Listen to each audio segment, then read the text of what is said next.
আসসালামু আলাইকুম বন্ধুরা, তো আজকে আপনাদের মাঝে একটি ল্যাপটপের চার্জার রিপেয়ার করে দেখাবো। তো কিছুদিন আগে আমার কাছে কুরিয়ারে কিছু পার্সেল আসছিল, প্রোডাক্ট আসছিল যে অ্যাম্পলিফায়ার বোর্ড, পাওয়ার সাপ্লাই এক ভাই পাঠিয়েছিল। তো এটি সেই পাওয়ার সাপ্লাই, এটি একটি ল্যাপটপের পাওয়ার সাপ্লাই, মোটামুটি অনেক ভালো কোয়ালিটির।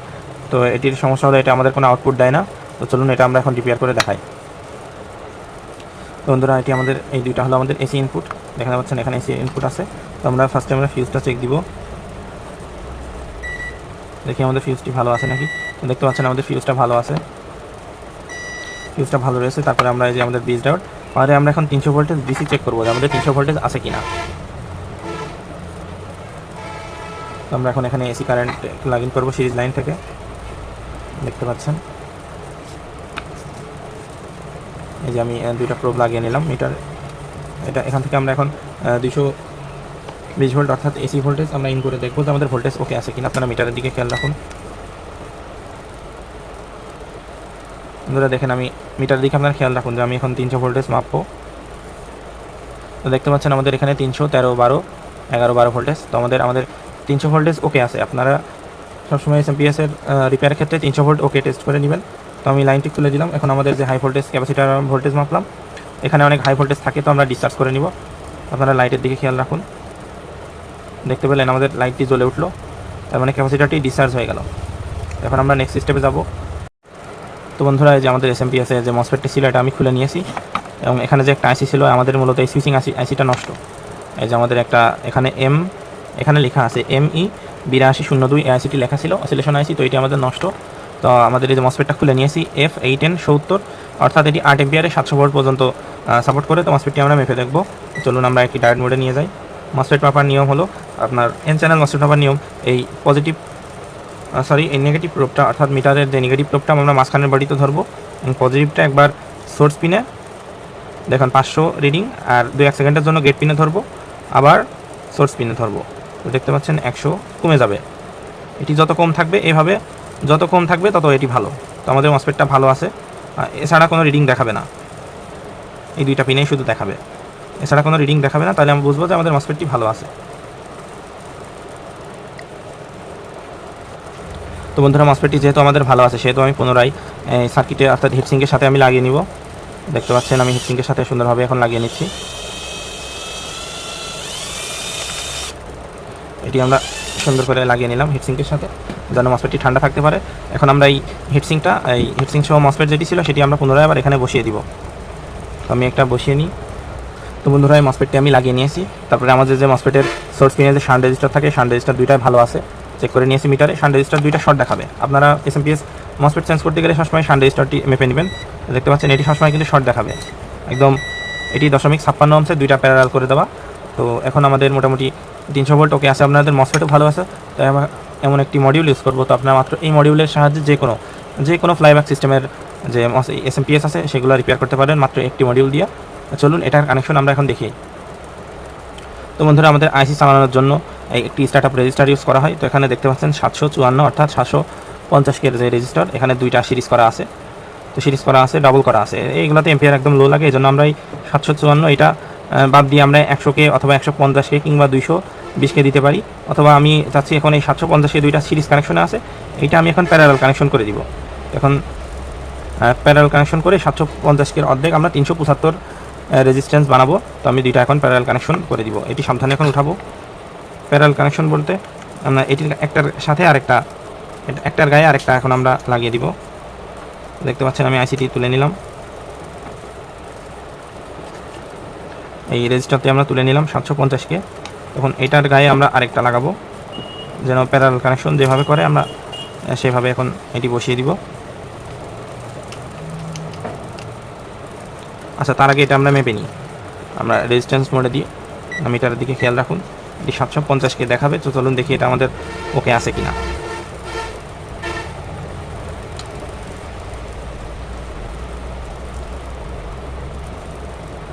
তো দেখতে পাচ্ছেন এটি 700, প্রায় 700-র কাছাকাছি রয়েছে, 750-এর। আচ্ছা, আমাদের স্টক যেটা ছিল সেটা একটু মেপে দেখি। 754, 700 মানে 50-এর কাছাকাছি আছে। আমরা এটাও মেপে নিই। এটাও 749, 750-এর জায়গায় 749, 19-20 থাকে, এরকম টলারেন্স থাকে। তো এটা আমি এখন প্যারালাল কানেকশন করব সুন্দর করে মানে একটার উপর আরেকটা বসিয়ে আমরা এটার সিরিজ কানেকশন করে রেজিস্ট্যান্সটা কমিয়ে আনবো, অর্ধেক করে আনবো।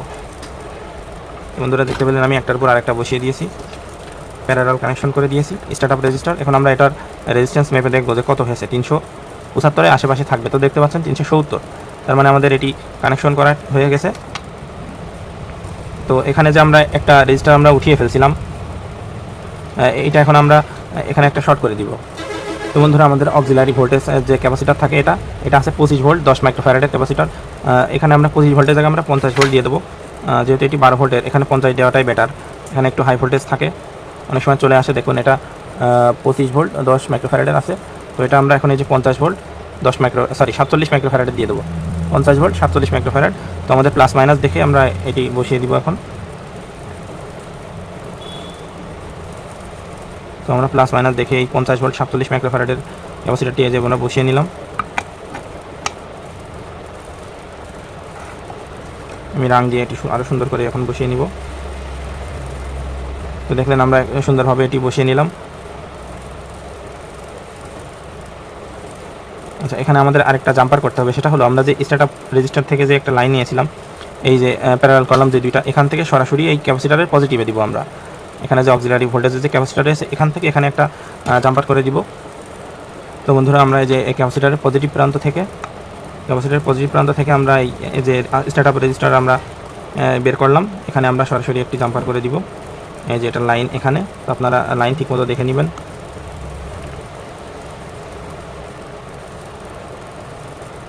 এই যে আমরা স্টার্টআপ রেজিস্টারটি লাইন দিয়ে নিলাম, স্টার্টআপ রেজিস্টারের সাথে ক্যাপাসিটারটি সরাসরি পজিটিভ থেকে লাইন দিয়ে নিলাম। আচ্ছা, এটা আমরা কেন ইউজ করলাম?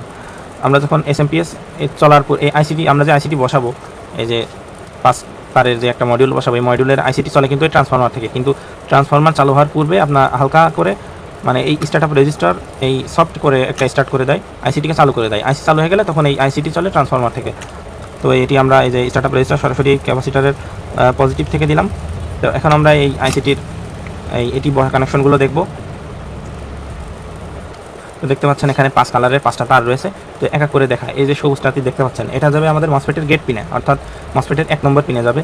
তারপরে যে তার লাল তারটি রয়েছে এটা হলো আমাদের ভিসিসি পিন, অর্থাৎ আইসিটি চালানোর জন্য যে 12 ভোল্টেজ লাগে সেটা লাইন এই যে স্টার্ট রেজিস্টারের পরে এখানে দিলে হবে। আমাদের সরাসরি যে আমরা যে 50 ভোল্ট ক্যাপাসিটার লাগালাম এটার পজিটিভে যাবে এইটা। তারপরে আছে আমাদের এই যে নীল যে তার, এইটা যাবে আমাদের অপটো কাপলারের লাইন, এটা অর্থাৎ অপটোর 4 নম্বর পিনে যাবে ফিডব্যাক লাইন, অপটোর 4 নম্বর পিন, অর্থাৎ আমাদের এই সাইডের এই লাইনে যাবে। তারপরে যে কালো তারটি দেখছেন এটা সরাসরি যে আমাদের গ্রাউন্ড লাইনে যাবে, এটা সরাসরি গ্রাউন্ডে যাবে, অর্থাৎ মাইনাসে। আর যে সাদা তারটি রয়েছে এটি সরাসরি এটি যাবে গেট ড্রেন সোর্সে, অর্থাৎ মসফেটের 3 নম্বর পিনে। তো চলুন এটা আমরা এখন কানেকশন করে দেখি। তো বন্ধুরা আমরা যে মডিউলটি ইউজ করেছি আমি বলেছিলাম যে আমরা এখন সবুজ তারের কানেকশনটা দিব। এই কানেকশনটি যাবে মসফেটের গেট পিনে, অর্থাৎ মসফেটের 1 নম্বর পিনে। তো মসফেটের 1 নম্বর পিনে তার আগে একটি এই যে 15 ওহমস একটি রেজিস্টার থাকে, অনেক সার্কিটে 10 থেকে 22-20 ওহমসের একটি রেজিস্টার থাকে, সেখানে বসিয়ে দিব। আর এই যে আমাদের যে লাল তারটি, এটা যাবে আমাদের যে পজিটিভ মানে স্টার্টআপ রেজিস্টার যেখানে গিয়েছে, অর্থাৎ অক্সিলারির যে এই যে আমরা যে 50 ভোল্ট ক্যাপাসিটারটি চেঞ্জ করলাম এটার পজিটিভে, এই 50 ভোল্ট ক্যাপাসিটারের পজিটিভ লাইনে যাবে এটি। তো দেখতে পাচ্ছেন আমি ক্যাপাসিটারের পজিটিভ লাইনটা দিয়ে দিলাম। এরপরে আমাদের কোন তারটি ছিল, এই যে আমাদের কালো তার। তো কালো তারটি যাবে সরাসরি আমাদের যে নেগেটিভ লাইন, এই নেগেটিভে যাবে সরাসরি। আমাদের 300 ভোল্ট যে ডিসি নেগেটিভ আছে, নেগেটিভে দিলেও হবে, অথবা এই ক্যাপাসিটারের পরবর্তীতে যে নেগেটিভ তারটি আছে ওখানে দিলেও হবে। তো আমি আমাদের এই নেগেটিভে দিয়ে দিই, তো এখানে দিয়ে দিলাম। বাকি থাকছে আমাদের আর 2টি তার, একটি সাদা আর একটি এই যে নীল তার। তো নীল তারটি যাবে আমাদের যে অপটো কাপলার রয়েছে এটার 4 নম্বর পিনে যাবে, 4 নম্বর পিন। তো অপটো কাপলারের 4 নম্বর পিন আমরা কীভাবে বুঝবো? তো এখানে দেখতে পাচ্ছেন এখানে যে ডট চিহ্ন দেওয়া আছে, অর্থাৎ এটি 1 নম্বর পিন, অর্থাৎ এটি 1, তার নিচেরটি 2, তারপরেরটা 3, তারপরেরটা 4, অর্থাৎ অপটো কাপলারের ঠিক বিপরীত পাশে এই পাশের যে 4 নম্বর পিন, এখানে আমরা এই নীল তারটি দিব। তো নীল তারটি আমরা এখন এখানে সোল্ডার করে দিব। এটি আমাদের ফিডব্যাক লাইন, ফিডব্যাক না দিলে আমাদের ভোল্টেজ ঠিক মতো আমরা পাবো না, মসফেট হিট হবে, ফলে এটি নষ্ট হয়ে যাবে। তো আমরা এই যে 4 নম্বর পিনে এটি বসিয়ে দিচ্ছি, এই যে 4 নম্বর পিনে বসিয়ে দিলাম। আরেকটি তার রয়েছে যে আমাদের সাদাটা, এটি যাবে আমাদের মসফেটের সোর্স পিনে, অর্থাৎ সরাসরি আমাদের নেগেটিভের সাথে মানে সোর্স পিনে যাবে শান্ট রেজিস্টারের পরে, বা মসফেটের সরাসরি 3 নম্বর পিনে আমরা দিয়ে দেবো। তো আমাদের 3 নম্বর পিন হলো এই যে এইভাবে ধরলে 1, 2, 3, অর্থাৎ এই পিন। তো এই পিনে আমরা এখন সরাসরি সাদা তারটি সোল্ডার করে দিব। দেখতে পাচ্ছেন আমার 5টি লাইনই সোল্ডার করা শেষ। তো এখন আমরা এখানে এসি লাইন দিয়ে দেখবো যে আমাদের আউটপুটে ভোল্টেজ এসেছে কি না। তো বন্ধুরা আমাদের 5টা কানেকশনই করা শেষ। এখন আমরা ভোল্টেজটা চেক দিব। তো আমি ডিসি মোডে রেখে দিয়েছি, দেখতে পাচ্ছেন 5টা কানেকশনই আমি সুন্দরভাবে করে দিয়েছি। যেখানে যেখানে যেটা প্রয়োজন তখন আমরা ভোল্টেজ চেক দিব, আমাদের ভোল্টেজটি কত আসে। তো আমি এখন এটি এসি প্লাগ ইন করছি। তো এই যে আমি প্লাগ ইন করলাম। এখন আমরা আউটপুট ভোল্টেজটা মেপে দেখবো যে আমাদের ভোল্টেজ কত আসে। তো আপনারা সাবধানে দেখতে পাচ্ছেন ভোল্টেজ, আলহামদুলিল্লাহ দেখতে পাচ্ছেন আমাদের ভোল্টেজটি চলে এসেছে। আমাদের ফিডব্যাক মানে 15 ভোল্টে ফিডব্যাক দেওয়া, তো এটি আমরা এই যে 15 ভোল্ট পেয়ে গেছি। দেখতে পাচ্ছেন 15 ভোল্টেজ ওকে হয়ে গেছে।